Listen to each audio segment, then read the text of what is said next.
Hello hi வாங்க இன்றைக்கி சப்பாத்தி கொத்து எப்படி செய்கிறதுன்னு பார்க்கலாம். அதுக்கு ஒரு கடாயில் தேவையான அளவு எண்ணெய் போட்டுக்கோங்க.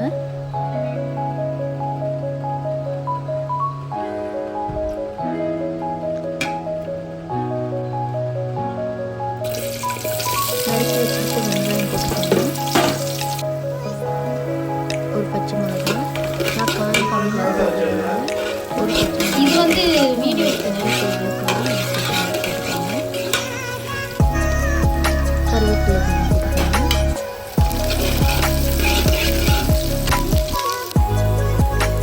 இஞ்சி பூண்டு பேஸ்ட்,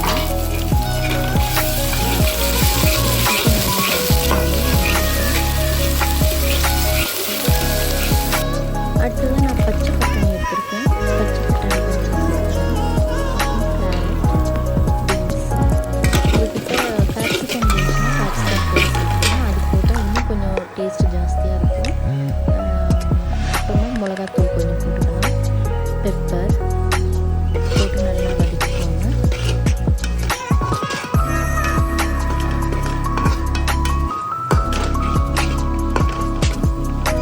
அடுத்தது பார்த்தீங்கன்னா நான் வந்து சப்பாத்தி வந்து சின்ன சின்னதாக இந்த மாதிரி கட் பண்ணி வச்சுருக்கேன்.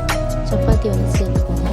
சேர்த்து நல்லா கிண்டி இந்த கேரட் பீன்ஸோட மசாலா வந்து அதனோட பிடிக்கிற அளவுக்கு நல்லா கிண்டி விட்டு பொடி பண்ண காஞ்ச மிளகா கொஞ்சம் போட்டுக்கலாம். அப்புறமா தேவையான அளவு உப்பு போட்டு நல்லா கிண்டி விட்டு நான் வந்து கறி குழம்பு சிக்கன் கறி குழம்புல வந்து கொஞ்சம் குழம்பு எடுத்து வச்சுருக்கேன்.